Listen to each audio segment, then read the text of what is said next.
Alléluia. Alléluia. C'est la bénédiction de l'Éternel qui enrichit et n'est pas suivie d'aucun chagrin. Mais je vais vous dire, mes bien-aimés, beaucoup de gens se perdent dans la bénédiction. Se perdent dans la bénédiction.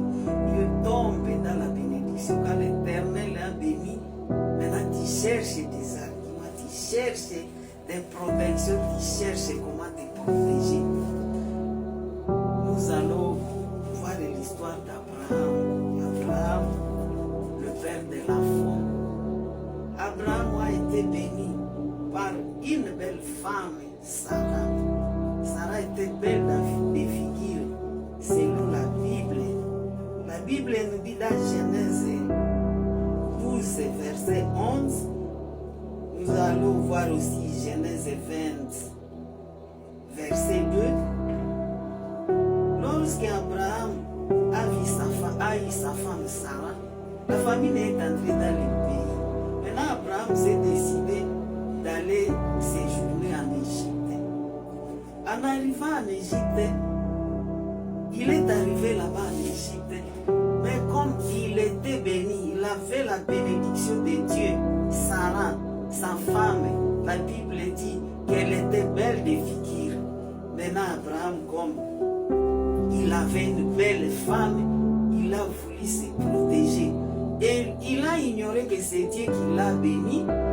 Et c'est Dieu, le Dieu qui l'a béni, doit le protéger avec sa femme. Parce que la femme d'Abraham était la bénédiction de Dieu. Dieu l'a béni par une femme très belle. Mais en arrivant en Égypte, devant Abimelech, il a dit à Sarah, comme tu es belle, tu vas dire que tu es ma sœur. Tu vas dire qu'il ne faut pas dire que tu es ma femme. Parce que si tu dis que tu es ma femme, on va me tuer, on va te garder en vie, on va rester avec toi. Regarde combien de fois la bénédiction que tu as reçue de Dieu, maintenant tu commences à mentir. Abraham a menti, Abraham a utilisé le mensonge. Il a oublié que c'est Dieu qui l'a béni, est capable de le protéger même en Égypte. Si Abraham avait dit la vérité, Dieu pourrait le protéger parce que c'est lui même qui l'a donné la bénédiction. Beaucoup de gens dans ce monde, quand ils sont bénis, ils cherchent à se protéger. Les uns vont même chez les féticheurs. Tu vas me donner une protection. Le féticheur n'a pas de bénédiction. Le féticheur n'est pas béni. Mais tu vas chez le féticheur pour protéger. Quand tu as acheté le véhicule, et maintenant, il faut qu'on te donne une protection. Comme tu viens de marier, comme tu viens de mettre au monde et Dieu t'a béni avec un bébé, maintenant il faut une protection chez le féticheur. Regarde Abraham a menti. Il a dit le mensonge. Il a dit, moi, je suis le frère de Sarah. Il n'a pas accepté que Sarah est sa femme. Parce qu'il a vu un père. Il avait un père.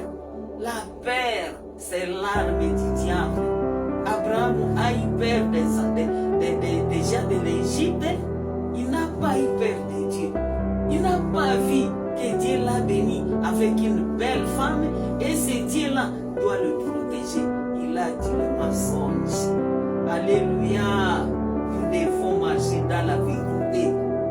Il ne faut pas avoir peur du diable. Devant le diable, comment tu te comportes devant le diable? Comment tu te comportes devant une personne que le diable a utilisée pour te faire peur?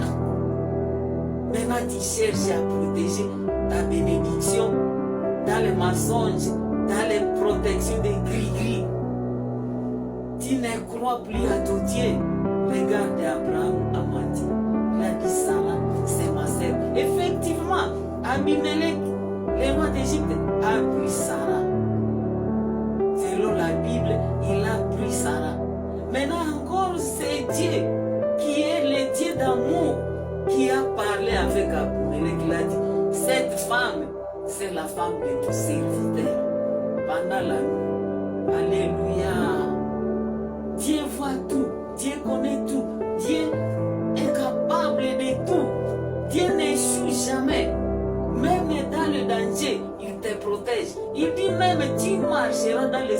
de la mort, il sera avec toi.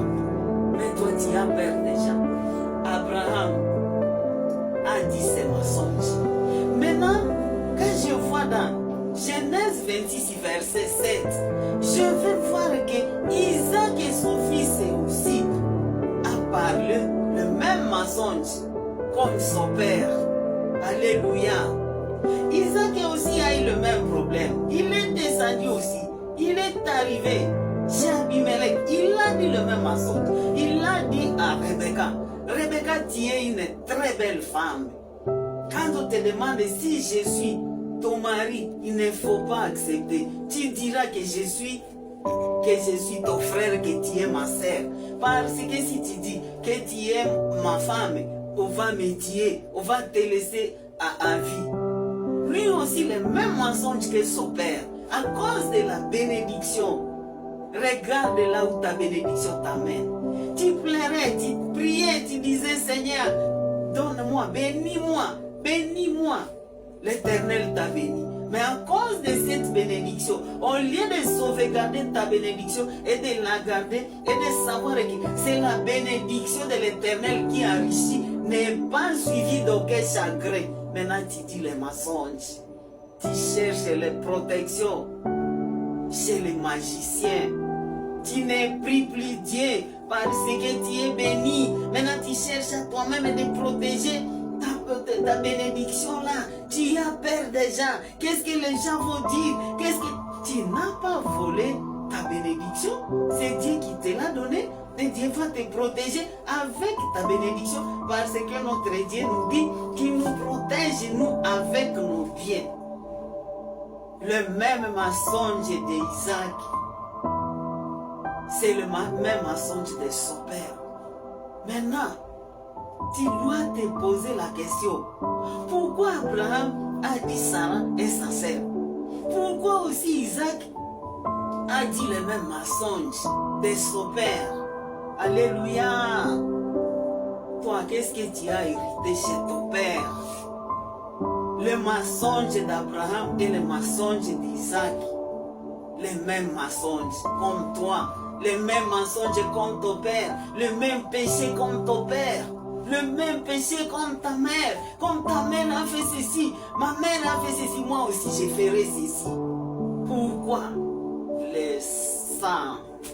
Le sang qui coulait dans les veines. Le sang qui coulait dans les veines d'Isaac coulait aussi dans les veines d'Abraham. Le sang qui coulait dans les veines d'Abraham coulait dans les veines d'Isaac. Alléluia. C'est pourquoi Isaac a hérité le même mensonge que son père. Le même péché que son père. Et toi aussi, tu as le même péché que ton père. À cause du sang. Maintenant, Jésus-Christ, le lion de la tribu de Juda, a versé son sang pour te laver, pour éliminer ce sang-là du mensonge de ton père qui coulait dans tes veines. Tu dois recevoir Jésus-Christ comme Seigneur et Sauveur, car c'est lui la vérité. Tu n'auras plus peur. Quand tu recevras Jésus-Christ comme Seigneur et Sauveur, tu dois marcher avec la vérité. Tu dois marcher avec Jésus. Jésus, c'est la vérité. Jésus, c'est la lumière. Quand tu as la lumière, tu n'auras pas peur. Abraham regarde avec Sarah. Ils ont fait combien de temps sans savoir la grossesse d'Isaac? Parce que Dieu a vu, quand il a béni Isaac, quand il a béni Abraham avec une belle femme, il a menti. Maintenant, ce mensonge-là d'Abraham a fait tarder sa bénédiction, sa deuxième bénédiction. Et toi, tu es béni. Alléluia. Alléluia. Et toi, tu es béni, mais tu te perds dans la bénédiction. Regarde, tu es perdu. Regarde combien de fois. Maintenant, tu dois avoir le sang de Jésus qui coule dans tes veines. Quand le sang de Jésus va te sanctifier, quand le sang de Jésus va éliminer le sang de la famille, le sang de ton père, le sang qui t'amène dans le péché de ton père, tu auras la délivrance et tu seras béni des bénédictions bénédiction à bénédiction, de victoire à victoire. Ta bénédiction ne sera plus bloquée comme la bénédiction d'Isaac, d'Abraham. Pour avoir un enfant, il a fallu un moment, un bon temps. Il est vieilli sans avoir un enfant. Parce qu'à cause de son mensonge, il a bloqué sa bénédiction. Que l'Éternel bénisse ça.